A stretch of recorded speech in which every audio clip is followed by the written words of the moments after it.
Buen día. El día de hoy vamos a revisar el tema buenas prácticas y procedimientos microbiológicos en laboratorios con medidas de contención aumentadas. Mi nombre es Amaranta Rivero. Mi adscripción es al Centro de Investigación en Enfermedades Infecciosas y Comité de Bioseguridad. Las buenas prácticas y procedimientos microbiológicos se refieren a un código básico de prácticas de laboratorio aplicable a todo tipo de actividades de laboratorio con agentes biológicos. Como podemos ver en el gráfico del lado derecho, aquí tenemos en verde los requerimientos básicos, en amarillo medidas de control aumentadas y en rojo podemos observar medidas de máxima contención. La intención de esta plática es tomar en cuenta esta zona amarilla con medidas de control aumentadas. Este código sirve para proteger al personal del laboratorio y a la comunidad de infecciones, prevenir la contaminación del medio ambiente y brindar protección a los materiales de trabajo en uso. Uno de los temas que abordan estas buenas prácticas es el equipo de protección personal. Es esencial que usted conozca qué componentes de estos debería usar, cuándo los debería de usar, cómo almacenar, limpiar, mantener y desechar adecuadamente. Recordemos que nosotros somos responsables desde la selección hasta la disposición final de cada uno de estos componentes.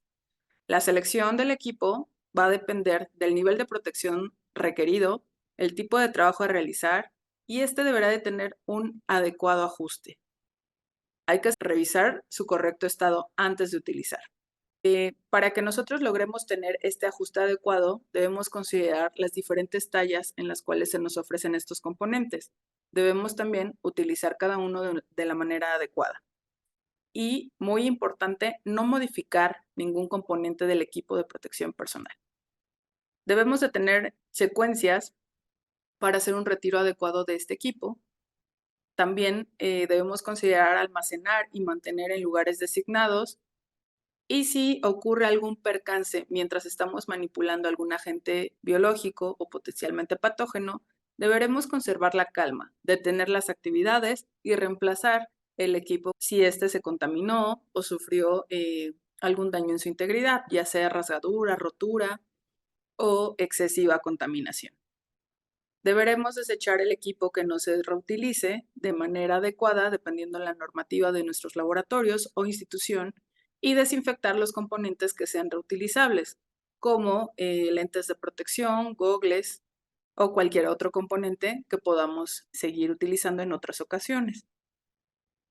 Dentro de estas buenas prácticas también están consideradas las pipetas. Tenemos al menos tres aspectos importantes a considerar. El primero es que el uso que se le da generalmente a este tipo de equipos, pues es para transferir volúmenes exactos.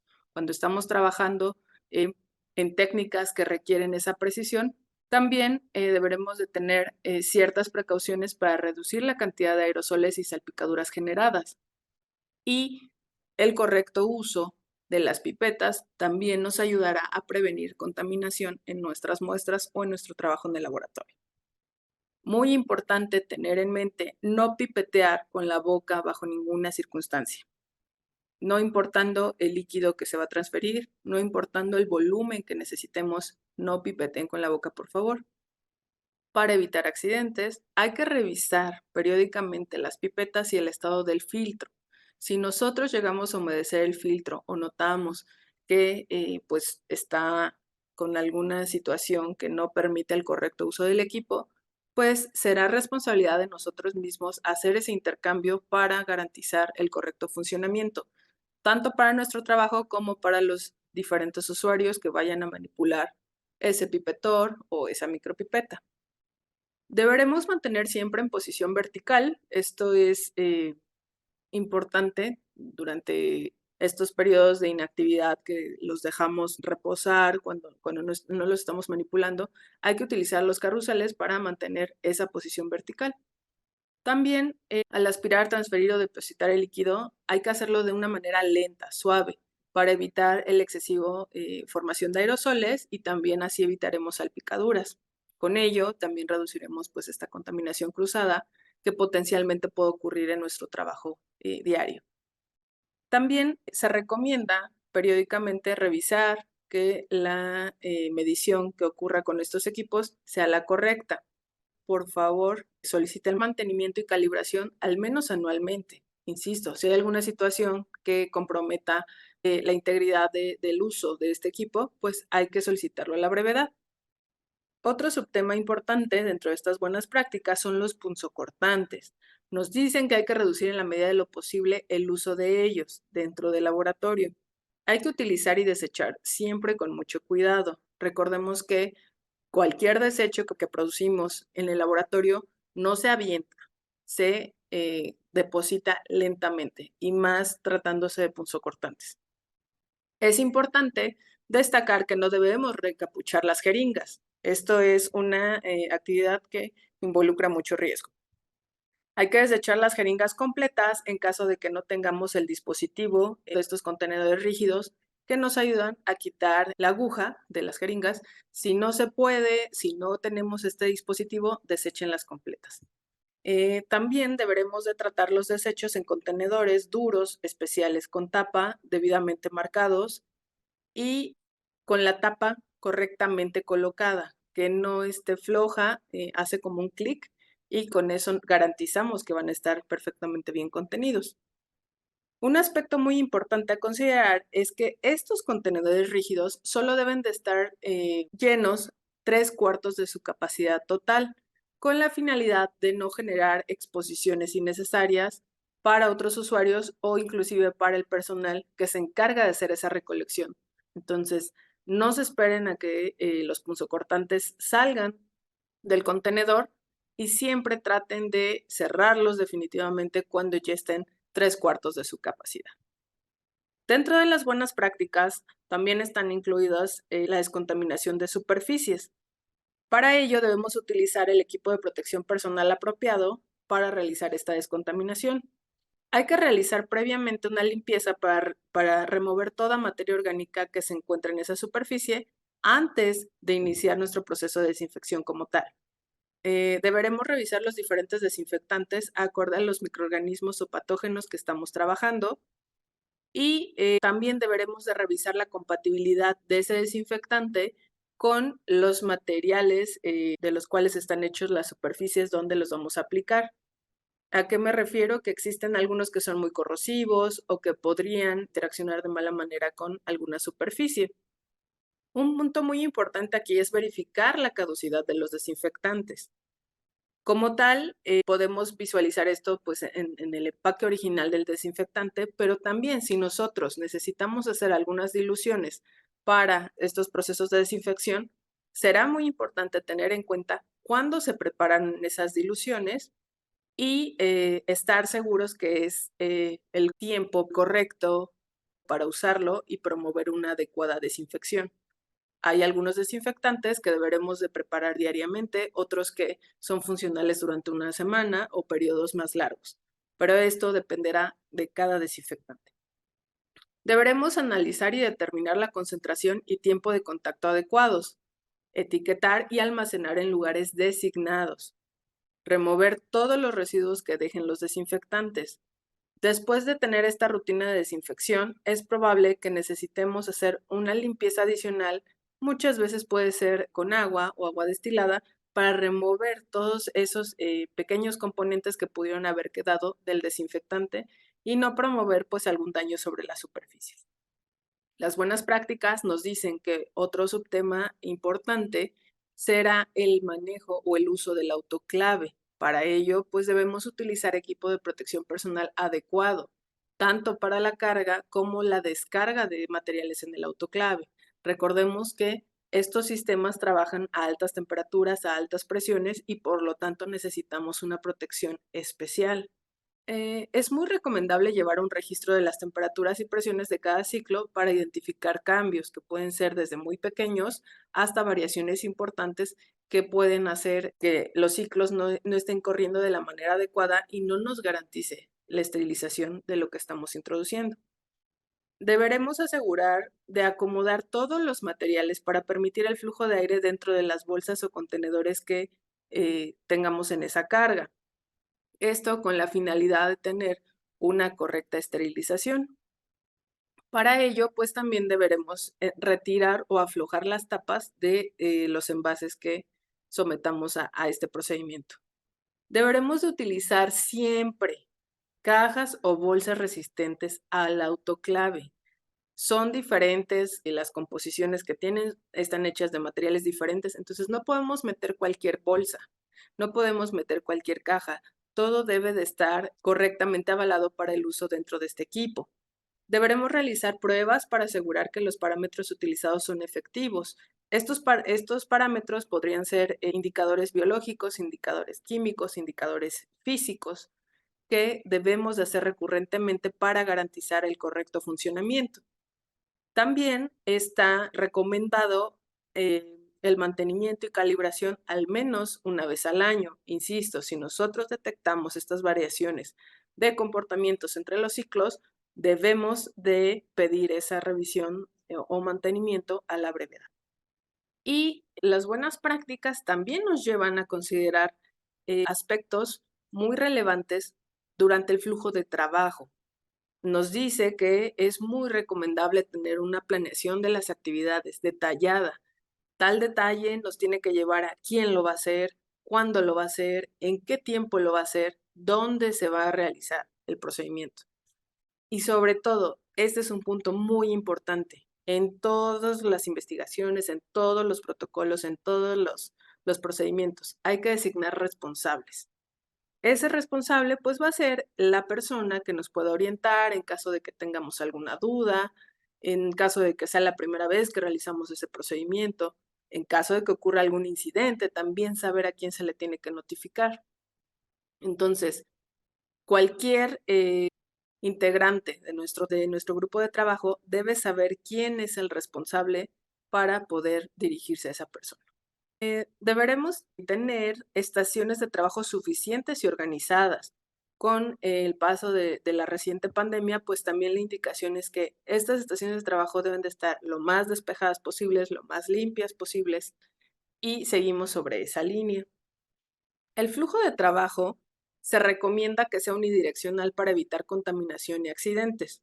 Esto es que se sepan muy bien las rutas por donde tiene que caminar la gente, por ejemplo, para llevar una muestra desde cierta área hasta el laboratorio en donde se va a procesar y que en ese camino trate de interaccionar lo menos posible con un personal que no tenga nada que ver con el procesamiento de patógenos, que no cuente con equipo de protección personal para acercarse de una manera segura, ¿no? A estos microorganismos. Debemos tener todos estandarizados, esto es tener nuestros procedimientos de laboratorio bien definidos por escrito, que todo nuestro personal los conozca para que trabajemos bajo ese procedimiento. Va a ser un punto muy importante saber en qué etapa del procesamiento se encuentra la muestra. Esto puede estar apoyado por bitácoras electrónicas o bitácoras físicas para saber en qué parte del procesamiento se encuentra, cuándo voy a tener un resultado, si todo vino contenido de la manera adecuada. Todo eso debe de quedar registrado. Y para ello, pues vamos a apoyarnos, insisto, de este tipo de bitácoras. Y hay un punto que es vital para que todo lo que hemos visto funcione de una manera coordinada, ordenada y todos encaminados al mismo objetivo. Y esto es tener una comunicación clara entre todo el equipo de trabajo para que los objetivos sean claros, trabajemos bajo las mismas circunstancias, para que nuestros resultados sean confiables. Siempre hay que mantener una comunicación clara y abierta entre todos los integrantes de nuestro equipo de trabajo. Dentro de las buenas prácticas también nos dice que hay algunos aspectos importantes a considerar en cuanto al transporte de muestras biológicas. De primera instancia debemos contar con un etiquetado claro y legible en los paquetes que tengan o contengan muestras biológicas infecciosas. Se recomienda el uso de contenedores de plástico y no de vidrio. Esto, bueno, con la finalidad de generar una contención que resista golpes, caídas y nos brinde un efecto de contención sobre este biológico. También hay que evitar accidentes utilizando charolas, gradillas, hieleras o algún aditamento para el transporte de estas muestras biológicas, aunque sea en periodos pues como cortos de distancia, siempre hay que llevarlas dentro de algún contenedor.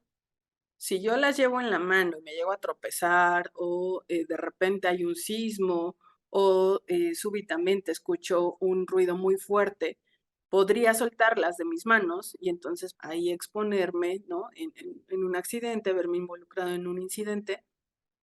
Y por ello es esta recomendación, aunque sean muy cortas las distancias que ustedes van a recorrer con esas muestras, por favor, llévenlas en algún contenedor o gradilla para brindar esta seguridad en el transporte. Debemos considerar el uso de material absorbente capaz de absorber todo el volumen completo que contenga mi tubo, el frasco, donde venga esta muestra con la que voy a trabajar en caso de un derrame, en caso de una rotura. ¿Ok? Entonces, siempre debemos de contar con suficiente material absorbente. Deberemos desinfectar también todas las superficies del contenedor antes de transportarlo y también después de haber hecho la transportación. En muchos laboratorios compartimos este sistema de contenedores, de hieleras, de botes, y es muy importante hacer esta limpieza y desinfección para garantizar el siguiente uso, que podría ser con otro usuario o nosotros mismos en otro momento, pero siempre ya teniendo o dejando este contenedor perfectamente desinfectado. Y una de las recomendaciones muy importantes que siempre hacemos como Comité de Bioseguridad es tener un kit para derrames a la mano. Ustedes pueden hacer un pequeño listado de todos los insumos que fueran necesarios en caso de que hubiera un derrame, de que hubiera una rotura de tubos, de frascos. Todas estas cosas para contenerlo y desinfectarlo deben de estar contenido en un pequeño kit que todos los usuarios de ese laboratorio deben de conocer dónde está. ¿Sale? Entonces hay que mantenerlo siempre, ¿no?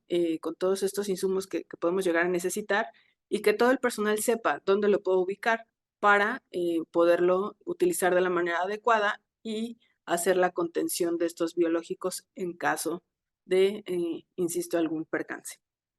El transporte de muestras requiere entrenamiento y requiere buena comunicación entre quien está enviando y quien va a recibir. Esto es bien importante, ¿no? Se debe de mantener una cadena de comunicación constante, clara, para evitar entorpecer estos transportes. Y va a ser muy importante revisar detenidamente las regulaciones, tanto locales como internacionales, dependiendo hacia dónde se planee llevar este transporte. Cada laboratorio debe de tener bien definidos sus procedimientos para el transporte de muestras, así sea entre un laboratorio y otro, entre un instituto y otro, un hospital y otro, o hablando ya en términos nacionales, internacionales, también hay mucha bibliografía en donde vienen todos esos requisitos para saber exactamente qué debemos cumplir cuando estamos considerando hacer este envío o recibir pues algunas muestras de otras entidades. Ahora, para la mayoría de los procedimientos, las medidas básicas serán suficientes para mantener el riesgo en un nivel aceptable. Pero si durante la evaluación de riesgos se identifica una situación en la que el riesgo inicial requiere el uso de una o más medidas de control aumentadas, además de todas las descritas como básicas, se deberá de aumentar otras tantas para llevar esos riesgos a niveles aceptables. La selección de la medida más adecuada y eficaz va a depender de las circunstancias locales. Esto va a recaer en la normativa, en las regulaciones, y todo siempre debe de estar bien justificado a través de la evaluación de riesgo. Un ejemplo podría ser que se hace una evaluación de riesgo y se identifica una alta probabilidad de exposición debido a un procedimiento generador de aerosoles. Entonces, como medida de control, voy a buscar que se reduzcan la formación de esos aerosoles y también que tenga yo medidas de capturarlos para evitar pues alguna transferencia de estos biológicos. Entonces, estas medidas de control van a reducir el riesgo residual considerando los recursos disponibles o si en dado momento se debe de comprar algo, se debe de instalar algo adicional, se requiera darle mantenimiento a algo en particular, tener personal competente y también va a estar en juego qué tan práctico es que yo implemente eso. Todo eso lo vamos a tener desde la evaluación de riesgo. Y entonces su uso debe seleccionarse cuidadosamente en función de reducir ese riesgo a niveles tolerables. Sin embargo, adicionalmente, podríamos implementar otras prácticas. Siempre va a ser para sumar más actividades, para sumar otras disposiciones. Dependiendo de los riesgos identificados, pues podemos tener protocolos asociados desarrollados para restringir el acceso solo a personas capacitadas o a personal específico en esa área, que aquí dentro del INER, pues ustedes lo pueden ver, ¿no? Hay ciertas áreas en donde solamente personal autorizado puede ingresar, como por ejemplo, si yo voy a trabajar con algún patógeno que se sabe que existe la vacuna, pues es muy probable que todo el personal que yo tenga relacionado con ese proyecto, pues yo le puedo pedir que por favor acudan a vacunarse para que tengan esa protección contra el patógeno que vamos a trabajar. Es posible que sea necesario realizar manipulaciones abiertas de agentes biológicos utilizando un dispositivo de contención primaria, como un gabinete de bioseguridad, pero también podría yo requerir otros elementos a nivel individual, como por ejemplo el uso de protección respiratoria, ¿no? Tal vez un respirador N95. Estas son medidas adicionales que puedo implementar para tratar de mantener el riesgo aceptable durante todo mi proceso. La competencia del personal, bueno, pues es probable que se requiera capacitación adicional para procedimientos específicos, el trabajo con ciertos agentes, sobre todo, pues ya cuando estamos hablando de medidas de control aumentadas. Esta capacitación debe incluir tanto la competencia en los protocolos relacionados como en las operaciones de emergencia, en caso de que ocurra algún incidente, fallen alguna de las medidas de control de riesgos. O sea, además de tener en cuenta todas las medidas de protección contra el agente biológico con el que estamos trabajando, pues también va a ser muy importante que nuestro personal conozca qué hacer en caso de sismo, en caso de incendio, en caso de derrame químico, por ejemplo. Se recomienda un periodo prescrito de tutoría cuando se utilizan las medidas de control aumentadas. Es muy importante que si nosotros tenemos a cargo estudiantes o personal contratado para ciertas actividades, cuando inician por primera vez la realización de ciertos procedimientos, pues hay que estar de la mano con ellos, hay que pasar tiempo con ellos para indicarles la importancia de cada uno de los pasos a seguir durante todo el procesamiento y hasta que se evalúe que ya tienen la capacidad de estar trabajando en condiciones seguras por ellos mismos, pues entonces sí ya pueden planearse las actividades de manera diferente, pero de primera instancia se debe tener ese acercamiento de tutoría con esas personas de nuevo ingreso para que tengan esa confianza en cada uno de los pasos a seguir. La competencia en el procedimiento relevante debe evaluarse y documentarse antes de proceder con el trabajo sin supervisión. Vamos a garantizar que el trabajo se haga de la manera adecuada, pero en un entorno seguro. Y la competencia de este personal, pues también deberá revisarse de manera periódica para garantizar que pues se mantengan las mejores prácticas todo el tiempo. En cuanto al diseño de instalaciones, pues deberán incorporar medidas de control aumentadas adicionales como temas de ingeniería o estar diseñadas de manera que permitan la incorporación de protocolos específicos para el tratamiento de ciertos biológicos, pero todo esto va a depender de nuestra evaluación de riesgos.